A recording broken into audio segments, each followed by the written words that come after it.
थंडीच्या दिवसामध्ये जेव्हा बाजारात लाल चुटूक गाजर दिसतात ना, तेव्हा आपल्या मनात पहिला विचार येतो ते गाजराचा हलवा बनवायचा.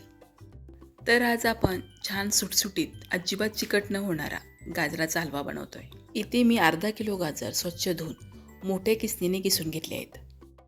आता गाजराचा हलवा बनवण्यासाठी मी इथे जाड तळाची कढई घेतली आणि त्यामध्ये 4 चमचे तूप घातलं.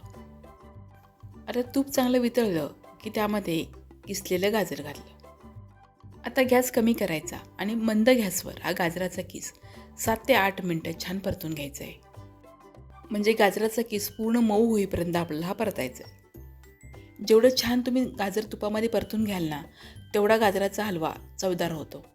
जेव्हा आपण गाजराचा किस कढईमध्ये घालतो ना, तेव्हा कढई गाजराच्या किसाने एकदम फुल्ल भरलेली राहते. पण जसं आपण गाजराचा किस परतत जाऊ तसा तो हळूहळू मऊ पडायला लागतो आणि मग सुरुवातीला जी आपल्याला कढई भरलेली दिसत असते ते एकदम अर्ध्यावर येते आणि गाजराचा रंगही हळूहळू बदलायला लागतो. म्हणजे गाजराचा किस थोडासा पांढरट पिवळसर दिसायला लागतो. आता बघा, गाजर मी 6 ते 7 मिनटं परतून घेतले आहेत आणि गाजर छान मऊ झालं आहे. आता आपल्याला यामध्ये दूध घालायचं आहे. पण दूध घालण्यापूर्वी मी गाजराच्या किसामध्ये सुकामेवा घालणार आहे आणि पुन्हा 1 ते 2 मिनिटांसाठी परतून घेणार आहे. त्यामुळे गाजराबरोबर सुकामेवा तुपामध्ये छान घोळवला जाईल. आता इथे अर्धा किलो गाजर घेतलं होतं. त्यासाठी पाव लिटर दूध घालायचं आणि दूध कच्चं घालायचं नाही, ते गरम करून थंड केलेलं असावं. म्हणजे दूध थोडं कोमट असलं तरी चालतं. काही वेळा असं होतं की आपल्याला दूध मोजून घालणं शक्य नसतं. त्यावेळी अंदाजाने दूध घालायचं. म्हणजे गाजराचा किस बुडेल आणि थोडंसं वरती येईल इथपर्यंत आपल्याला दूध घालायचं आहे.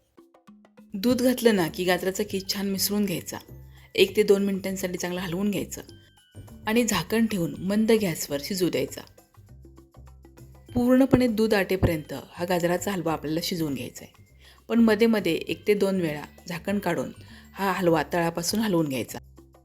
आता बघा, बऱ्यापैकी दूध आटलं आहे. पण हे मिश्रण पूर्ण कोरडं होईपर्यंत शिजवून घ्यायचं आहे. आणि दूध लवकर आटावं म्हणून गॅस वाढवायचा नाही. मंद गॅसवरच हे दूध आटून घ्यायचं आहे.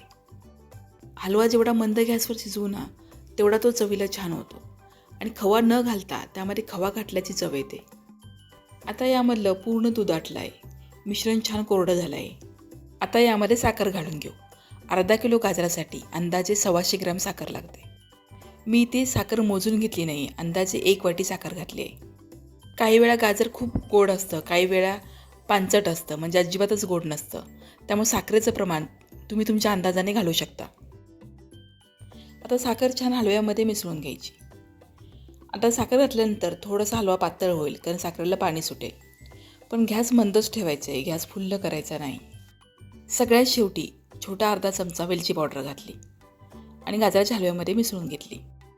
आता झाकण न ठेवता मंद गॅसवर सतत हलवत हा गाजराचा हलवा शिजवून घ्यायचा आहे. साखरेमुळे गाजराचा हलवा पातळ झाला आहे. तो कोरडा होण्यासाठी आपल्याला 2 ते 3 मिनटं मंद गॅसवरही परतावा लागेल. हा हलवा बनवण्यासाठी मला जवळजवळ 25 ते 30 मिनटं लागलीत. आता हा मस्त दाणेदार असा हलवा तयार आहे. सगळ्यात शेवटी यामध्ये 2 चमचे तूप घालायचं. तुपामुळे हलव्याची चव तर वाढतेच, पण हलव्याला छान चमकही येते. हा गाजराचा हलवा ना एकदम गरम गरम खाण्यापेक्षा ना, जर तुम्ही थंड करून खाल्ला ना, तर याची चव अजून वाढते. आता थंडीचे दिवस असल्यामुळे गाजराचा हलवा फ्रीजशिवाय बाहेर 2 दिवस छान टिकतो. तर अशी एकदम ही साधी सोपी हलवा बनवण्याची पद्धत तुम्हाला कशी वाटली मला कमेंट करून नक्की सांगा. व्हिडिओला लाईक आणि शेअर करा. चॅनलवर नवीन असाल तर सबस्क्राईब करा. धन्यवाद.